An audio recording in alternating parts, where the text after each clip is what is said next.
que sigue la comunión con nuestros hermanos en Cristo. Y ambas están firmemente entretejidas. El compañerismo con Dios y el compañerismo entre sí. Empezamos una nueva serie de mensajes titulada La comunión más dulce sobre esta tierra. Acompáñenos. Le invito a buscar la primera epístola de Juan. Está al final de la Biblia, casi llegando al libro de Apocalipsis. Primera de Juan, capítulo 1. Vamos a estudiar este libro. No es un libro muy grande, solo tiene 5 capítulos y vamos a disfrutarlos. El título de nuestro estudio es La comunión más dulce sobre esta tierra, porque el tema de Primera de Juan es la comunión. Juan escribió 5 libros de la Biblia. Él escribió el Evangelio según San Juan, y el propósito de dicho Evangelio es convencer a los pecadores, es decir, traernos a la fe en Cristo. Luego él escribió el libro de Apocalipsis, y el propósito de este es consolar a los santos, para ayudarnos a entender los tiempos en los cuales vivimos, y para darnos esperanza acerca de la segunda venida del Señor Jesús.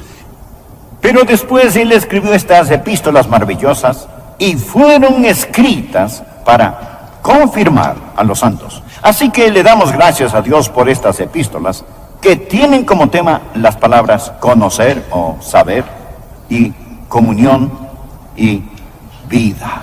Por favor, lea conmigo. Voy a leer los primeros 4 versículos. El apóstol Juan dice: lo que era desde el principio, lo que hemos oído y lo que hemos visto con nuestros ojos, lo que hemos contemplado y palparon nuestras manos tocante al verbo de vida.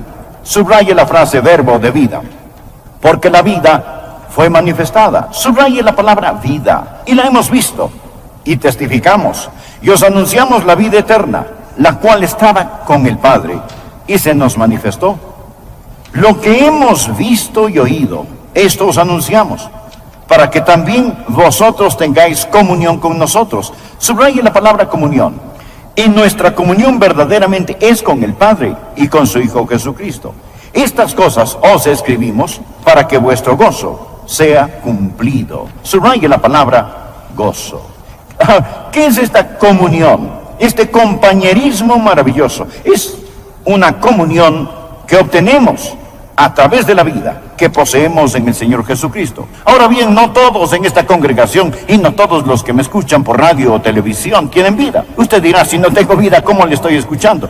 Es porque usted puede estar existiendo y no poseer vida. Pablo escribió acerca de una mujer no creyente en Primera de Timoteo: la que se entrega a los placeres, viviendo está muerta.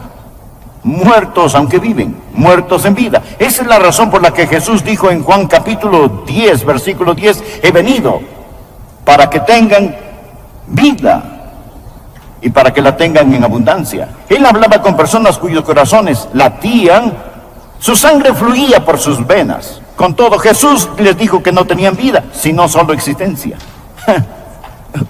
Una ostra tiene existencia, pero no vida. Ciertamente no como lo consideramos hoy, la vida que está llena y libre en el Señor Jesucristo.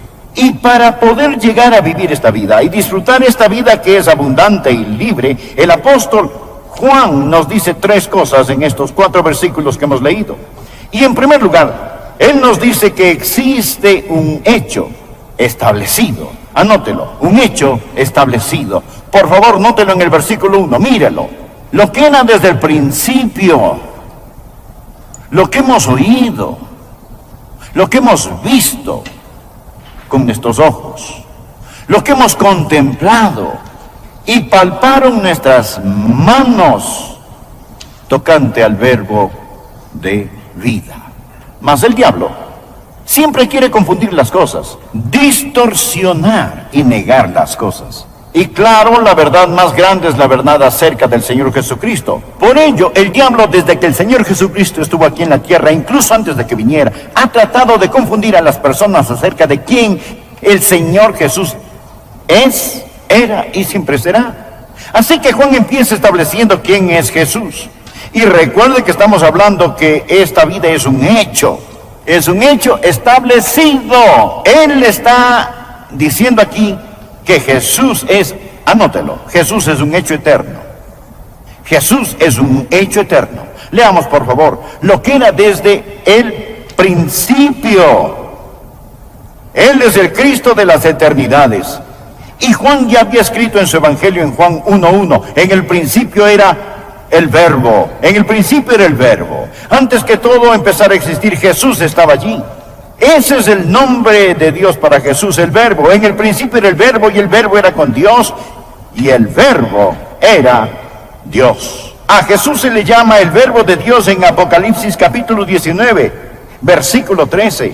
Habla de Jesús en toda su gloria y dice, estaba vestido de una ropa teñida en sangre y su nombre es el Verbo de Dios. Eso es interesante, ¿verdad? A Jesús se le llama el Verbo aquí. Vemos en 1 de Juan 1:1 que se le llama el Verbo de vida. Ahora, el Verbo de Dios. ¿Qué es un verbo? Un verbo es una palabra, o es la expresión de un pensamiento invisible o una idea. Jesús es la expresión visible del Dios invisible. Jesús articula a Dios. Él es el primer verbo de Dios. Él estaba allí en el principio era el verbo. Él testifica en el libro de Apocalipsis que Él es el alfa y la omega, el verbo de Dios, el alfa y la omega. ¿Sabe usted lo que esto significa? La primera y la última letra del alfabeto griego son alfa y omega. Si Él hablara hoy nos diría que Él es de la A a la Z. Tengo cientos y cientos de libros en mi biblioteca. Todos ellos están compuestos de solo 26 letras. Todo pensamiento en mi biblioteca está compuesto de 26 letras. Lo que Jesús está diciendo es, yo soy el alfabeto de Dios. Todo lo que Dios va a decir, Él va a decirlo a través de mí y por mí. Jesús es el primer verbo de Dios, el verbo completo de Dios y el último verbo de Dios.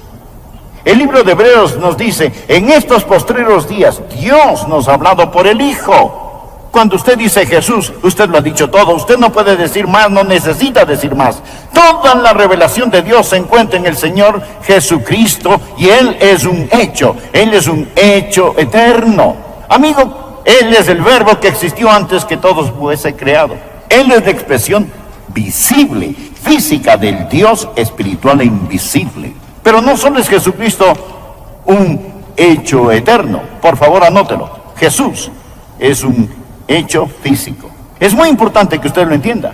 Note lo que Juan está diciendo, lo que era desde el principio, lo que hemos oído, lo que hemos visto con nuestros ojos y lo que hemos contemplado y palparon nuestras manos tocante al verbo de vida. Juan dice que él no era un fantasma, ni era una aparición. Él dijo que tenemos la evidencia audible. Nosotros lo oímos. Si hubieran tenido grabadoras en aquellos días, usted hubiera podido grabar la voz del Señor Jesús. Y no solo existe la evidencia audible, sino también la evidencia física. Juan dice, lo hemos visto, lo hemos contemplado. Juan usa la palabra teimi, es la palabra de donde tomamos la palabra teatro. Esta significa observar cuidadosamente. Juan dice, yo estuve con él por 3 años, yo lo vi.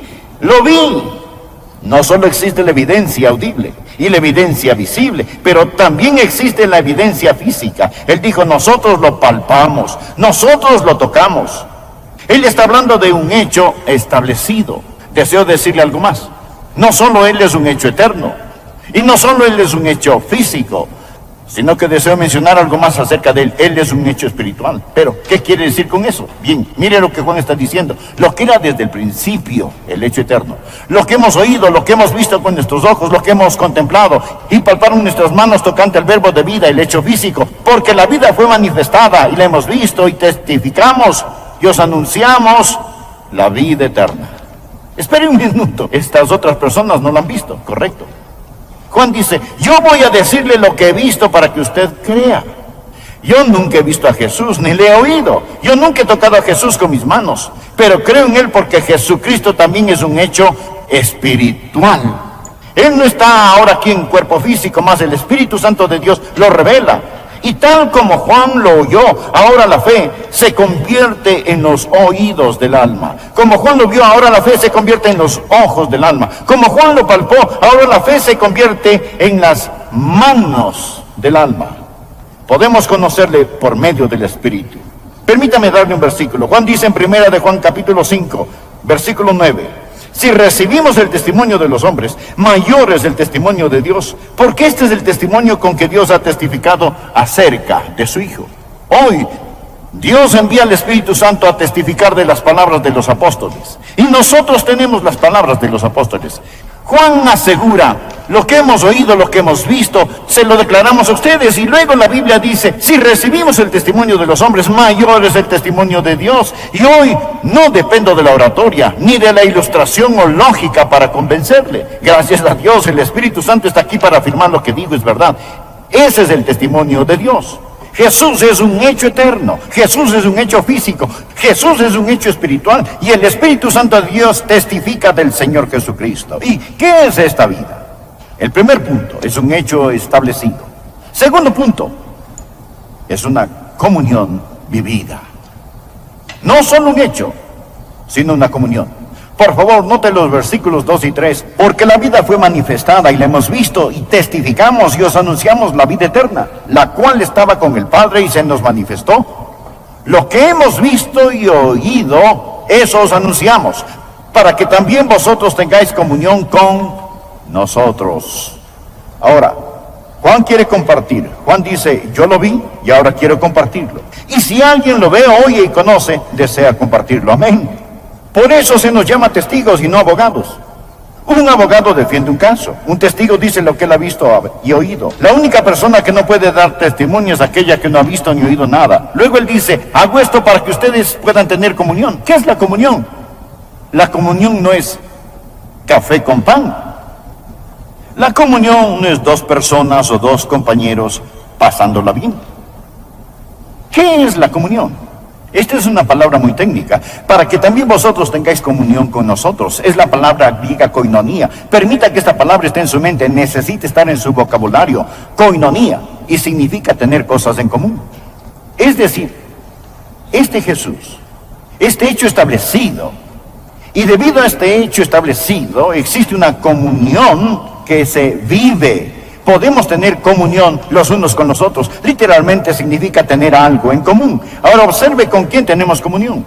Note, él dice en el versículo 3, nuestra comunión verdaderamente es con el Padre y con su Hijo Jesucristo. Bien, pero eso plantea una pregunta. Nada, Él es santo, yo soy impío. Él es omnipotente, yo soy un gusano. ¿Y cómo puede Adrián tener comunión con Dios? Sin embargo, el apóstol Juan afirma, nuestra comunión es con el Padre. Yo no tengo nada en común con el Padre. Bien, leamos los versículos 5 y 6. Este es el mensaje que hemos oído de Él y os anunciamos. Dios es luz y no hay ninguna tinieblas en Él. Si decimos que tenemos comunión con Él y andamos en tinieblas, mentimos y no practicamos la verdad, estamos en tinieblas. Él está en la luz. Existe un gran abismo entre nosotros y Dios. Entonces, ¿cómo puedo tener comunión con Dios omnipotente? Así es como este Dios, que sabe que existe un abismo entre Adrián y él, y entre usted y él, envió al Señor Jesucristo a tomar algo que tenemos en común: la carne humana. Jesús se convirtió en un hombre sin nunca desechar su deidad, pero ahora Él toma la forma humana y nosotros empezamos a tener semejanza. Llegamos a ser uno. Él toma la naturaleza del hombre para que yo pueda tomar la naturaleza de Dios. Y Él dice en 2 Pedro capítulo 1 versículo 4, le fascinará esto, para que llegaseis a ser participantes de la naturaleza divina. Participantes de la naturaleza divina. Esa palabra participantes, traducida en Pedro, es exactamente la misma palabra que se traduce comunión aquí en Primera de Juan. Poseemos la comunión de la naturaleza divina. Verá, Jesús se hizo hombre, llegando a ser como yo, para que yo llegue a ser como Él. Él tomó la naturaleza del hombre para que pudiésemos tomar la naturaleza de Dios. Así poseo comunión con Dios a través del Señor Jesucristo. Es decir, un gusano como yo puedo caminar, hablar y tener comunión con Él, y puedo cantar: vengo al jardín solo cuando el rocío aún está sobre las rosas, y la voz que mis oídos escuche es el Hijo de Dios que se revela, y Él camina y habla conmigo y me dice que soy suyo. Esa es la comunión, la koinonía. que tenemos con Él por la encarnación. Por ello, Juan afirma, miren, Él es un hombre, Él es un hombre. Nosotros lo vimos, lo palpamos, lo escuchamos. Tomó la naturaleza del hombre para que podamos tomar la naturaleza de Dios. Y hemos llegado a ser partícipes de la naturaleza divina. Y entonces, no solo tenemos comunión con Dios, sino como el día sigue a la noche, nosotros debemos tener comunión los unos con los otros, porque cuando yo nazco de Dios, y usted nace de Dios, la misma naturaleza que está en Adrián, está en usted. Y el Jesús en mí va a amar al Jesús en usted. Poseemos la misma naturaleza, nacemos del mismo vientre, del vientre de la gracia. Y eso es tan importante. Esa es la razón por la cual la Biblia lo llama en Filipenses 1:5 la coinonía del Evangelio o la comunión del Evangelio. Y en Filipenses 2:1 se le llama coinonía o la comunión del Espíritu. Así que, escuche, esta comunión es un hecho establecido. Es una comunión vivida. Y ahora este es el tercer punto. Es un gozo disfrutado. Por favor, leamos el versículo 4. Y estas cosas os escribimos para que vuestro gozo sea cumplido. No existe mayor gozo que conocernos unos a otros en el Señor Jesucristo. Por ello, titulamos esta serie La comunión más dulce sobre esta tierra. Ahora bien, no sé todo acerca de usted ni de las personas que me escuchan, pero diré esto: padres y madres desean gozo. Usted anhela gozo. Aquí es donde se encuentra el gozo. Juan testifica, por eso escribí este libro, para que usted pueda tener gozo. Una mujer perdió las llaves de su casa, no podía encontrarlas. Ella buscó por toda la casa y no las encontró. Luego miró en su bolso y allí estaban. ¿Sabe por qué ella no las encontró antes de mirar en su bolso? Estaba buscando en los lugares equivocados, porque las llaves estaban en su bolso. Usted puede buscar el gozo, pero no lo encontrará hasta que lo busque en el Señor Jesucristo. El gozo es el derivado de la comunión con Dios y la comunión con la familia. El Salmo 16, versículo 11 dice: me mostrarás la senda de la vida, en tu presencia y plenitud de gozo, y delicias a tu diestra para siempre. ¿Sabe? El pecado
promete gozo, pero nunca lo da.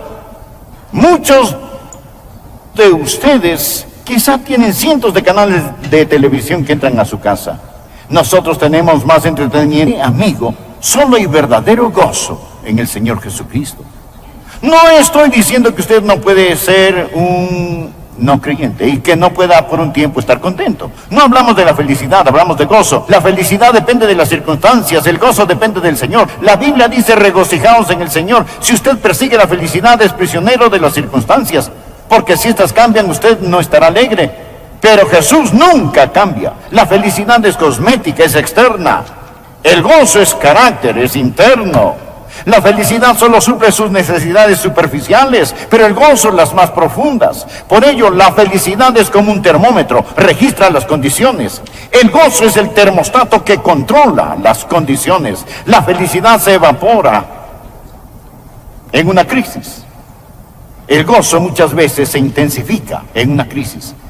La felicidad es maravillosa, Mas, permítame decirle algo, amigo.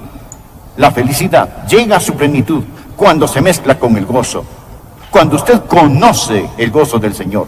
Y lo que Juan está diciendo es: permítame hablarle acerca de esta vida. Esta vida viene de Dios. Es real, es un hecho establecido y resulta en una comunión vivida. Hay una coinonía, tenemos la comunión con Dios y la comunión los unos con los otros, y también existe una plenitud de gozo. Poseemos gozo inefable y glorioso. Permítame decirle esto. Jesús, amigo, es el verbo de Dios. Él es el verbo de Dios. Y Él está hablándole, Él está comunicándose. Él es el verbo de Dios. Digamos que Él está transmitiendo hoy en la estación B-E-R-B-O, verbo. Él está transmitiendo. Y Él está transmitiendo porque Él le ama. Dirá usted, o diría usted, que en el reino físico no existe la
música en el aire solo porque su radio está apagada. Verá, simplemente porque usted ha apagado la radio, ¿no sería usted un necio si negara que hay música?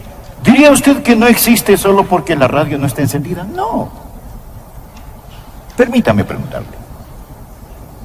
¿Tiene su radio encendida? ¿Está su antena bien ubicada? Jesús está aquí. Él está aquí. No diga que no lo está. Él está aquí. Y tiene mucha gente sintonizada a la emisora Verbo. Él es el verbo de la vida. Es la vida que usted necesita. Y Juan dijo, estas cosas os escribimos para que vuestro gozo sea cumplido. Le diré algo más. Yo creía en lo que creo cuando empecé a predicarlo, pero ahora lo creo mucho más. Me salvé cuando era un adolescente y Él me ha guardado todos estos años. Mas puedo honestamente afirmar